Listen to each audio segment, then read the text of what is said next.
중에서도 특히 능원중학교 전문의 영어아카데미의 수험생입니다. 자, 오늘 선생님이 준비한 강의는 능원중학교 2학년 기말고사에 대한 파이널 모의고사 해설 강의, 이제 주요 문항과 그에 따른 개념에 대한 강의를 준비를 해봤습니다. 자, 우리 이제 시험이 얼마 남지 않은 중요한 시기인데요. 우리 다 같이 선생님과 함께 한번 화이팅 해보도록 할게요. 자, 바로 문제풀이 들어가겠습니다. 자, 그럼 첫 번째 문항 시작하겠습니다. 자, 문제 먼저 읽고 시작을 해볼게요. 자, 7번 문항입니다. 지금 보시면요, 부등식을 만족시키는 양수 x가 존재하지 않을 때 가장 작은 정수 a의 값은 이라고 나와 있어요. 자, 이런 문제를 가지고 우리는 뭐라고 하느냐, 이제 해에 조건이 주어진 경우라고 얘기를 해주고요. 자, 이렇게 부등식의 풀이 문제 중 해에 조건이 주어지는 유형은 여러 가지가 있습니다. 크게 봤을 때 첫 번째, 이제 자연수 x가 존재하지 않는다. 두 번째, 이 문제에 나온 양수 혹은 이제 음수 x가 존재하지 않는다. 혹은 세 번째, 얘를 만족시키는 자연수의 개수가 n개이다. 이렇게 주어지는 경우가 있습니다. 자, 그럼 각가지 해의 조건마다 내가 어떤 식으로 식을 세우고 문제를 풀어야 되는지가 중요하겠죠? 첫 번째는 무엇이냐? 자, 자연수 x가 없다라는 조건이 깔렸다라고 하면 우리가 생각해볼 거. 자연수라는 건 양의 정수를 의미하는 거고, 자연수 중에 가장 큰 수를 내가 알 수는 없어요. 죽었다 깨어나도 없어요. 죽을 때까지 세도 몰라요. 자, 그럼 우리가 알 수 있는 건 뭐다? 자연수 중에 가장 작은 수가 얼마인지만 알 수 있고, 그 가장 작은 자연수는 얼마? 1이 된다. 그래서 이제 자연수가 없다는 조건이 나올 때는 기준이 되는 숫자를 1로 잡으시면 됩니다. 자, 그럼 두 번째, 양수 혹은 음수가 없을 때 그때는 조건을 어떻게 잡아주면 되냐? 자, 우리 양수라고 하면 플러스 양의 부호를 가지는 수가 되는 거고, 음수라고 하면 마이너스 음의 부호를 가지는 수가 되는 건데, 자, 우리는 양수 중에 제일 큰 수, 그리고 음수 중에 제일 작은 수는 역시 죽었다 깨어나도 알 수가 없어요. 자, 그래서 이때는 어떻게 되냐? 양과 음을 갈라주는 그 기준이 되는 수 누구? 0을 기준으로 잡아주시면 됩니다. 그리고 마지막, 예를 들어서 이제 문제를 봤는데 다음 주 부등식을 만족시키는 자연수 x가 3개일 때 이런 식 자연수가 n개라는 조건이 나온다라고 하면 그때는 이제 그 주어진 개수 n과 이제 하나 더 많은 n 플러스 1 이런 식으로 기준되는 숫자를 잡아줄 건데요. 이제 개수 같은 경우는 문제에 나오는 숫자에 따라서 조금 더 디테일하게 들어가줘야 됩니다. 자, 그럼 이번 문제에서 나온 건 뭐였어요? 두 번째 중에서도 이제 양수 x가 없을 때라는 이제 조건이 깔렸기 때문에 나는 기준이 되는 숫자를 뭘로 적는다? 0으로 적는다. 그럼 이제 이걸 생각하면서 실제로 문제 풀이를 한번 해볼게요. 자, 그렇다면 이제 이렇게 해의 조건이 달린 부등식의 풀이할 때 조건이 되는 수들을 알아봤었고, 이제 그럼 걔를 사용해서 실제 문제 풀이를 어떻게 하면 되냐? 자, 크게 해의 조건이 달려있는 부등식의 풀이 유형은 3단계로 풀이를 풀어줍니다. 첫 번째는요, 일단은 주어진 부등식의 해를 구하는 게 먼저예요.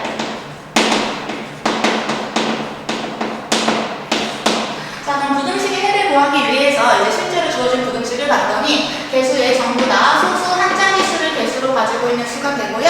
이럴 때는 우리 전부 다 한 자리 수이기 때문에 10을 싹 곱해서 이제 개수를 정수로 만들어줬는데 첫 번째다라는 거 알고 있죠? 자, 그러면 10을 곱해서 주어진 부등식을 가지고 와보면 이제 4배의 x 플러스 a가 이제 2x 플러스 7보다 작거나 같다가 되는 거고, 바로 있으면 어떻게 해요? 풀어야 되겠죠? 어떻게 풀어? 그러면 풀려요. 그래서 4x 플러스 4a가 2x 플러스 7보다 작거나 같다. 자, 계속 이어서 풀이합니다. 자, 정리해주면 2a가 7-4의 이하가 되는 거고, 그리고 주어진 부등식의 해가 2분의 7-4a보다 작거나 같다로 끝납니다. 자, 그럼 이제 첫 번째 단계가 끝났어요. 그럼 두 번째 단계는 뭐냐? 그 주어진 내가 구한 해를 반드시 수직선 위에 나타내본다. 왜 굳이 얘를 수직선 위에 나타내죠? 라고 하면 이 주어진 해를 수직선 위에 나타내고 봐야 문제에서 주어진 조건에 맞는 그 범위를 구하기가 쉬워요.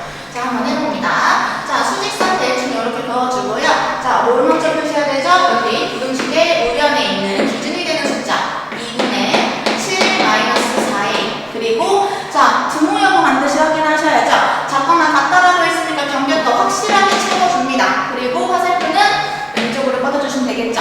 자, 그러면 이 내가 구한 부등식의 해의 범위가 이렇게 되었으니 이 화살표 아래에 들어가 있는 수들은 전부 다 이 부등식의 x가 될 수 있는 값들인데, 자, 문제에서는 양수 x가 존재하지 않아야 된다고 했고, 그럼 아까 양수와 음수의 조건이 나오면 기준에 되는 숫자가 뭐라 했죠? 0이라 그랬어요. 자, 그럼 그 기준 되는 주어지는 숫자인 0이 이 범위 안에 있냐 밖에 있냐가 중요한 거야. 자, 선생님이랑 공부한 친구들 알겠죠? 0이 안에 들어가는 순간 아무리 이 사이 범위가 작아도 그 미세하고 작은 플러스 0.0001이 들어가는 순간 이 조건이 깨져요.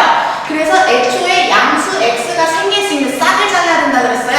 그럼 아예 그 일반의 가능성조차 없으려면 그 양과 음을 갈라주는 기준이 되는 숫자 0이 이 범위 애초에 밖에 있으면 이 그림에서는 화살표가 왼쪽으로 가니까 이 경계각보다 0이 오른쪽에 존재할 때 양수라는 건 이 0보다 오른쪽에 있는 수들이 양수가 되는 건데 이러한 그림이 그려진다면 이 화살표 안에는 절대로 양수 플러스가 들어갈 수 없게 된다. 그래서 이걸 내가 눈으로 시각적으로 봐야 잘 보이고 직관적으로 확인을 할 수 있으니 항상 수직선에 이렇게 표시를 해보라 라는 겁니다.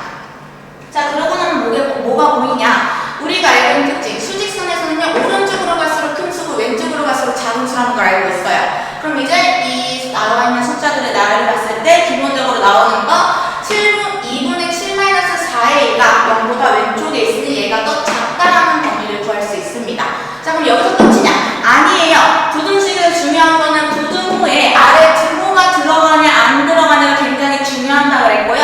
그럼 여기서는 등호가 들어가도 되나 안 되냐를 어떻게 아냐? 자, 여기 등호가 들어가도 된다는 건 이 값이 실제로 0이 돼도 된다는 뜻이에요. 그러면 이 값이 실제로 0이 돼도 되나를 생각해 보려면 내가 구한 부등식의 우변의 자리에 실제로 0을 집어넣어 봅니다. 이 0이 실제로 들어갔을 때도 양수가 존재하지 않는다는 조건을 만족시키는지 보면 되는데 x가 0보다 작거나 같다라고 하더라도 양수 x는 들어가지 않죠. 그럼 이거 되네? 그 말은 뭐야? 여기 등호 들어가도 되네? 라는 결론을 구해낼 수 있다. 그래서 어떻게 된다? 이런 식의 범위를 구할 수 있다. 자, 그럼 이제 마지막 단계예요. 세 번째, 이제 주어진 A의 범위를 이제 계산을 해주시면 되겠어요. 자, 내가 가지고 2분의 7-4의 2가 0보다 작거나 같다라는 부등식을 풀어주면 최종적인 A 값의 범위가 나오겠죠? 자, 양변에 1을 먼저 곱해줍니다. 그럼 7-4의 2가 0 이하입니다가 나오고요. 자, 부등식 풀어줘야죠. 상수 우변 넘겨주고. 자, 마지막 A의 범위인 -4로 양변을 나눠줄 때 부등식에서는 특별한 룰이 존재하죠. 음수로 양변을 나눌 때는 부등호의 방향이 반대로 바뀐다. 그래서 최종적인 A의 범위가 4분의 7 이상입니다가 나옵니다.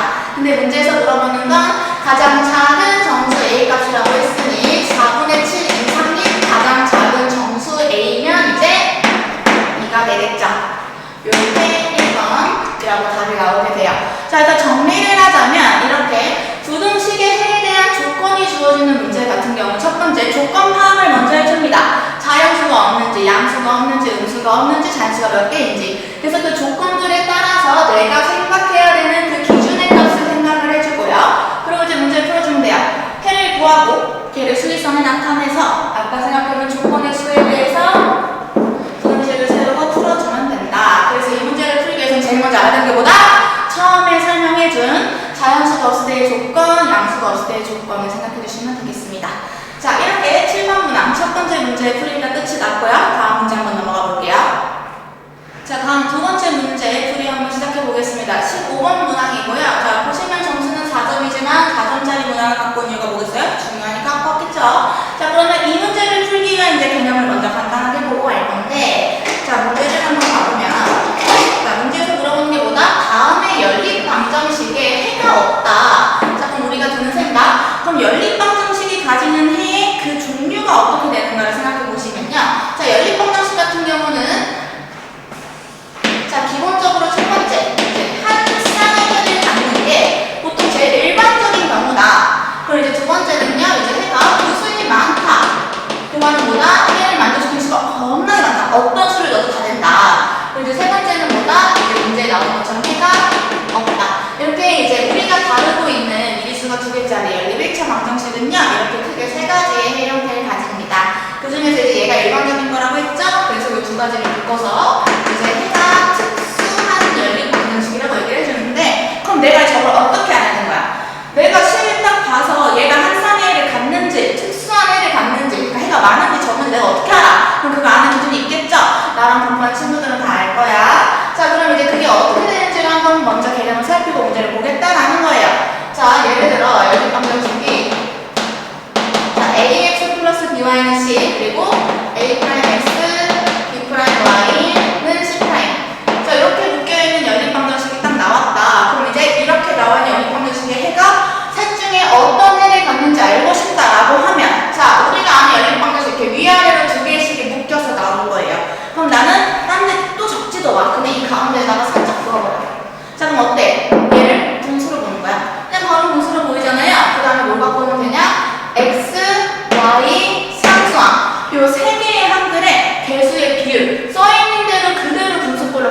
돼요. 어떻게 갖고 오냐면 이렇게 갖고 오면 된다는 뜻이에요. 이렇게 갖고 와서 첫 번째 x의 수의 b가 a'-는 a, 두 번째 y의 수의 b, b'는 b, 세 번째 함수항의 b, c'는 c. 그래서 이제 얘네들의 관계에 따라서 해를 한 쌍해를 갖든 무수히 많든 해가 없든 할 건데, 그럼 각각 어떻게 되냐? 첫 번째, 자, 한 쌍의 해를 갖는 경우는요. 자, 이제 요 세 개의 값들 중 사이사이에 이제 뭐가 들어갈 거예요. 첫 번째, 한 쌍해를 갖는 경우 앞에 있는 둘이 다르면 됩니다. 그럼 뒤는요? 상관없어요. 앞에 있는 x개수와 두 번째 있는 y개수 둘만 다르면 한 쌍해를 가져요. 그럼 두 번째, 해가 무수히 많을 때 걔는 어떻게 되냐? 앞까지 둘 다 같아지면 됩니다. x개수의 b, y개수의 b, 상수항의 b가 전부 다 같아지면 해가 무수히 많다. 그럼 마지막 세 번째, 해가 없으려면 어떻게 되냐? 자, 여기서요. 앞은 같고 뒤는 다르다. 다시 앞은 같고 뒤는 다르다. 그럼 그 말 뭐야? x랑 y개수의 b는 같지만 상수항의 b는 다르다. 그럼 이 문제는 뭐다? 이 중에서 이 세 번째 경우에 해당이 된다. 자, 그러면 이걸 그대로 적으면서 이 문제를 풀어줄 거예요. 근데 자, 그러면 이제 여기서 x, y 상수항의 비율을 분수로 적으면서 분수 계산을 해줘야 되는데 소수랑 분수가 있어. 소수랑 분수를 분모 문자에서 분수술이 너무 싫잖아요. 그래서 우리 이럴 때 항상 뭘 먼저 한다? 개수를 정수로 바꿔주는 정수화를 먼저 해줍니다. 자, 그럼 위에 있는 식을 먼저, 자, 개수를 정수로 바꾸려고 했더니 소수 한 자리, 두 자리, 한 자리야. 그럼 한 자리한테 맞춰야 돼? 아니, 정식분해가 이기는 거야. 두 자리한테 맞춰야 돼. 그러려면 1번식은 이제 100을 곱해서 가지고 오시면 좋겠죠. 그래서 30x 플러스 5y는 50 이렇게 맞춰놓고, 자, 2번. 자, 2번식은요, 봤더니 분모가 2랑 10이에요. 그럼 최소 공배수 10이 곱합니다. 그래서 6x 플러스 y는 12a. 이렇게 해놓고, 자, 얘가 특수한 해가 없다고 했으니까 어떻게 하라고? 가운데 그냥 선점 그어버려. 분수 갖고 오라고. 그래서 어떻게 한다? 첫 번째, 자, x개수의 b를 갖고 오면 6분의 30, 양분에서 5가 되죠? 두 번째, y개수의 b를 갖고 오시면 여기 1 숨어있어요. 당연히 아시겠죠? 1분의 5, 5가 됩니다. 그리고 마지막 상수항의 b를 가지고 오면 12분의 a예요. 약분도 살짝 통해주면 이제 6의 1분의 25라고 해서 앞은 같고 뒤는 다르다라는 이 세 번째 이 조건을 그대로 적용을 해줍니다. 그래주면 실제로 앞은 이미 같다고 나와 있어요. 5, 5라고 친절하게 나와 있죠? 근데 내가 이제 볼 건 뭐야? 이 뒤에 조건만 보면 돼요. 뭐다? 6a분의 25가 이제 5가 안 되는 이때에 될 수 없는, 그래서 a 값을 그려보고 있죠. 자, 그럼 얘를 계산해주면 돼요. 가끔 우리 친구들 여기 안 된다는 표시가 있으면 된다고 표시되어 있는 거랑 어떻게 다른 특수한 이제 계산식이 나오나 하는데 아니에요. 그냥 분모라고 생각하고 똑같이 계산하시면 돼요. 자, 자연수는 분수로 하면 어떻게 계산하라고 그랬죠? 자연수랑 분모랑 자리 바꾸면 된다 그랬어요. 자, 그래주면 자, 5분의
지거나 혹은 둘이 비기거나인데 그 비기는 경우가 사라졌어요. 즉 내가 이긴다, 진다 두 개밖에 없어요. 즉 이길 경우, 질 경우 이렇게 두 가지 나눠놓고 한번 가볼게요.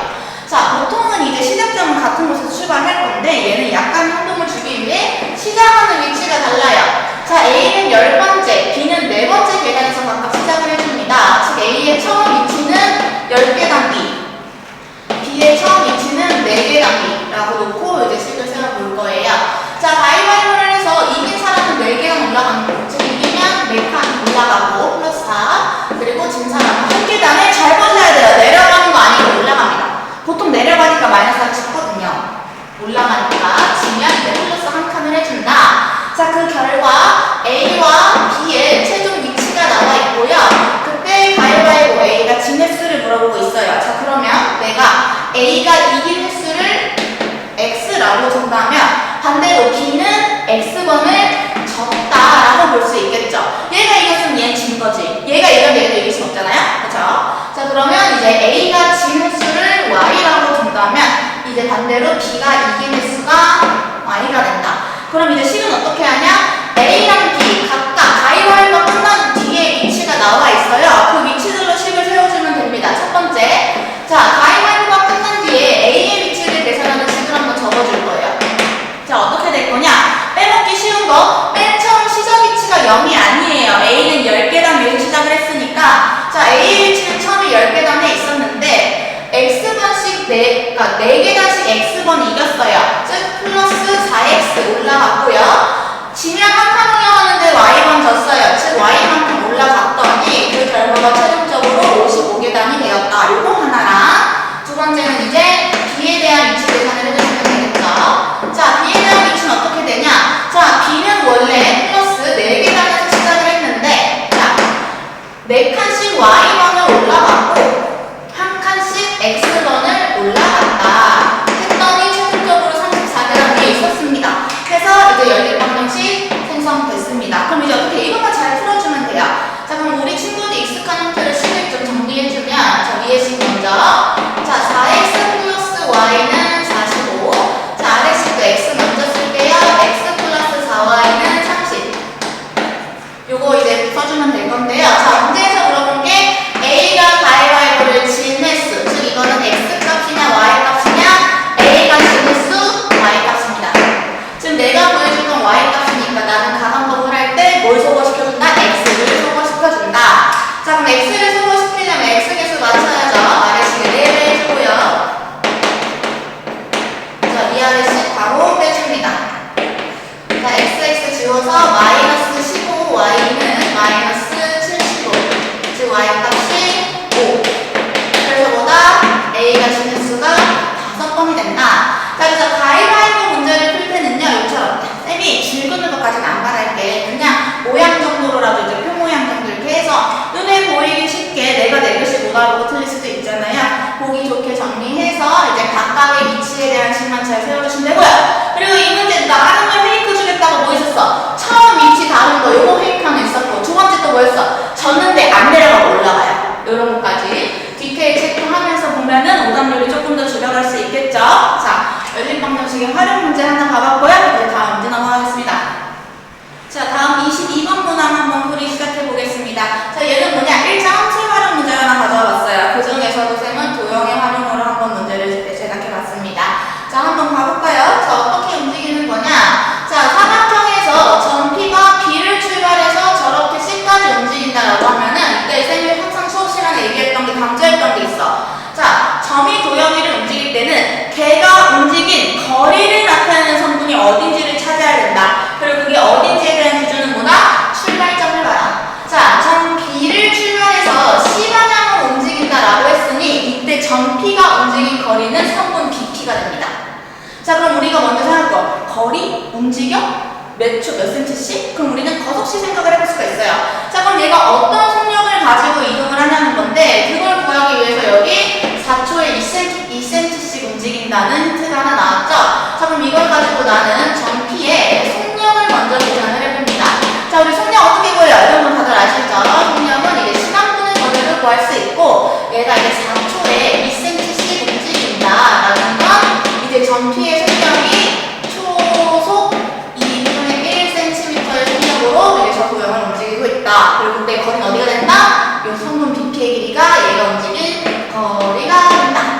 자, 그럼 이제 내가 이 1차함수 식을 세야 되는데 어떻게 세울 거냐? 어쨌든 점 P가 움직이는 시간에 따라서 이 길이가 결정이 되고, 그러면 그 시간에 따라서 길이가 결정을 시키는 넓이가 같이 결정이 된다는 뜻이야. 즉 어떻게? 얘가 움직이는 시간에 따라서 이 문제에서 물어보는 삼각형 ABPD의 넓이가 결정이 되는 거니 나는 시간을 x, 넓이를 y라고 두고 식을 써줄 겁니다. 어떻게? x초 후에 삼각형의 넓이를 y라고 두고 식을 세울 거다. 어떻게 세울 거냐? 자, 그럼 이 거리식 문제 해줘야 되겠죠? 그럼 x초 후에 점 P가 움직인 거리라고 하면 속력 곱하기 시간. 그래서 2분의 1x가 선분 BP의 길이가 될 겁니다. 자, 그러면 이제 문제에서 물어보는 이 사각형의 넓이는, 자, 이 사각형 뭐가 되죠? 직사각형의 일부가 되기 때문에 얘는 한 쌍의 변이 평행한 사다리꼴이 될 거죠. 자, 그럼 x초 후에 이 사다리꼴의 넓이 y는, 자, 윗변 12 더하기 아랫변이 2분의 1x 곱하기 높이 8 곱하기 2분의 1가 되주면 이게 사다리꼴의 넓이를 구하는 식이 될 거고, 나쁘나면 4 분배까지 해서 깔끔하게 써주면 y는 48 플러스 2x가 된다. 이게 이제 x 초후에 사다리꼴 넓이 y에 대한 1차함수 식이 세워졌어요. 그럼 이제 1차함수 활용은 어떻게 됐어요? 항상 x, y 두 값 중에 한 값을 주고 나머지 한 값을 물어봐요. 그럼 이제 나는 문제를 봤을 때 주어진 게 x 값인지 y 값인지를 잘 생각을 해줘야 되는데, 자, 쌤 친절하게 써놨어요. x 초 후에 넓이 y라고 써놨어요. 근데 문제 뭐라고 나왔냐? 사각형의 넓이가 64가 되는 것은 이라고 했으니까 이 64라는 숫자는 y 값이 되겠죠. 그럼 결국 이건 뭐야? y가 64일 때 몇 초 후인가? 라고 했으니 x를 물어보는 문제가 된다. 그래서 이 식에 어떻게 y 자리 에다가 64를 대입해준다. 자, 그래주면요, 이제 64는 48 플러스 2x. 자, 그래서 이 x가 16이 될 거고요. 따라서 x는 8이다. 그래서 결론은 뭐다? 사다리꼴의 넓이가 64 제곱센티미터가 되는 시간은 얘가 움직인 지 8초가 된다. 자, 그럼 1차 함수를 중요한 건 뭘까라는 거야. 첫 번째, x, y를 잘 파악을 해야 되겠죠. 뭐에 따른 뭐의 변화인가. 항상 함수는 x가 원이고 y는 그에 따른 결과로 생각을 하라 그랬어요. 그래서 여기서도 시간에 따른 넓이의 변화니까 시간을 x, 넓이를 y로 두고, 첫 번째는 활용이니까 식을 잘 써주는 게 좋겠죠. 이게 중요하겠죠. 그럼 식을 잘 세우고 나면 두 번째도 중요한 거. 문제에서 어떤 걸 주고 어떤 걸 물어보는지를 꼭 잘 확인을 하셔야 돼요. 그럼 여기서는 넓이를 주고 시간을 물어봤으니 y값을 주고 x값을 물어보는 거다. 이거 바꿔서 집어넣으면 첨차 나오겠죠? x, y가 완전히 틀어질 거예요. 자, 그래서 1차 함수 활용 문제까지도 한번 봐봤고요. 그럼 우리 이제 마지막 문항으로 한번 넘어가 볼게요. 자, 여러분, 그럼 이제 드디어 마지막 문항입니다. 자, 마지막 24번 오전 문제죠? 풀이 시작하겠습니다. 자, 마지막 문제는 뭐냐? 나와 있는 세 개의 직선에 의해서 삼각형이 만들어지지 않도록 하는 상수, 모든 상수 A값을 곱을 구해라. 그럼 이제 먼저 생각이 들 거. 자, 직선, 쭉쭉쭉쭉 뻗는 직선 세 개가 좌표 평면 위에 그려졌을 때 어떤 위치 관계를 가져야만 삼각형이 만들어지지 않을까를 먼저 알아야 돼요. 자, 그럼 일단은 내가 생각이 드는 거, 나와 있는 이 세 가지 직선 간의 위치 관계를 봐야 되고, 우리는 직선의 위치 관계를 볼 때 따지는 게 뭐였어요? 기울기랑 y절편. 그럼 어때? 나와 있는 세 개의 직선의 방정식을 가지고 기울기랑 y절편이 잘 보이는 함수식으로 바꿔놓는 게 첫 번째다. 그게 내가 풀이를 하기가 편해요. 자, 그럼 한번 바꿔볼게요. 자, 1번식 먼저. 자, 3y를 제외하고 넘겨주고 3으로 나눠줍니다. 그럼 1번식 어떻게 써주냐? y는 마이너스 3분의 1x 플러스 3 이렇게 써질 거예요. 다음 2번식도 이제 y는으로 정리해주면 y는 3x 마이너스 7 이렇게 될 거고요. 다음 세 번째에도 y는으로 정리해주면 y는 ax 마이너스 10. 자, 이렇게 세 개의 직선의 방정식을 이제 1차 함수 식으로 바꿔놓고 한번 봐보겠습니다. 자, 그럼 이제 두 번째로 볼 거는 뭐냐? 세 개의 직선 간의 위치 관계가 도대체 어떻게 돼야 삼각형이 안 만들어지는 건데, 자, 첫 번째, 이제 너희들이 제일, 우리 친구들이 제일 떠올리기 쉬운 거, 진짜 그냥 간단하게 세 개가 싹 다 만나지 않는, 즉 세 직선이 평행한 경우예요. 자, 그럼 세 직선이 평행하려면 결국 세 직선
개가 먼저 나오게 됩니다. 어떤 모양에서 직선이 두 개가 평행하고 하나만 기울기가 달라서 평행하지 않을 때. 자, 그럼 이게 다냐? 아니죠. 또 어떤 모양이면 이제 얘네가 삼각형이 안 만들어지냐? 이렇게 되는 경우예요. 이게 뭐예요? 세 직선이 한 점에서 만나는 경우. 이런 이제 별 모양이 될 경우에도 이제 삼각형이 만들어질 수 없다. 그럼 이때는 뭐냐면 세 직선의 교점이 하나다. 세 직선이 하나의 교점, 같은 점을 지난다는 뜻입니다. 자, 그럼 여기서 생각해볼 문장이 있죠. 자, 그래프의 교점은 얘네들이 연립했을 때 이제 연립 방정식의 해가 된다. 이거 굉장히 중요하다고 했어요. 자, 그래프의 교점의 좌표를 구하기 위해서 그래프를 직접 그려서 걔네가 만나는 점이 나타내는 좌표가 얼마인지 XY 값을 구할 수 있다? 없어요. 그럼 나도 못해요. 정말 정확하게 그릴 수가 없기 때문에 나도 못합니다. 자, 그럼 어떻게? 그래프의 교점을 구하기 위해서는 주어진 그 식들을 연립해서 그 연립 방정식의 해를 구해주면 된다예요. 자, 그럼 여기서는요, 세 개의 식이 공통된 한 쌍의 해를 가진다라고 볼 수 있겠죠. 자, 그럼 이 공통된 한 쌍의 해, 즉 이 그래프의 교점의 좌표를 구해줘야 되는데, 자, 그래프의 교점의 좌표를 구하려면 다시 식을 연립해서 연립 방정식의 해를 구해줘야 되고, 우리가 미지수가 2개짜리 연립 방정식의 해를 구하려면 식이 몇 개? 3개 다 필요해? 아니, 2개만 있으면 된다고 그랬어요. 자, 그럼 여기서는 1, 2, 3번 중에 미지수 들어가 있는 A 빼고 요 1, 2번에 가져다가 그래프의 교점인 연립 방정식의 해를 먼저 구해줍니다.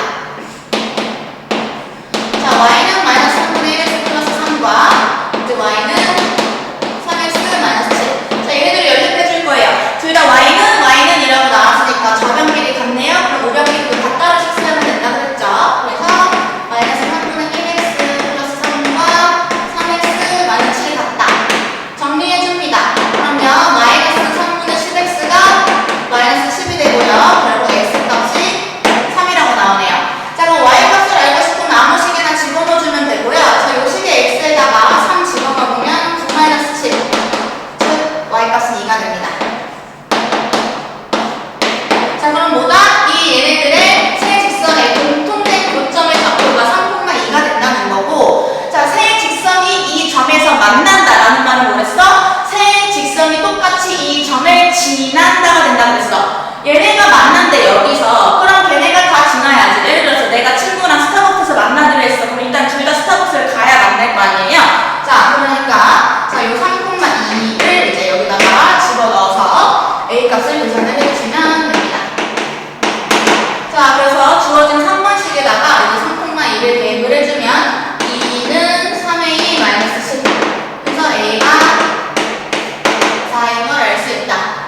자, 그래서 지금 총 A가 몇 개가 나왔냐?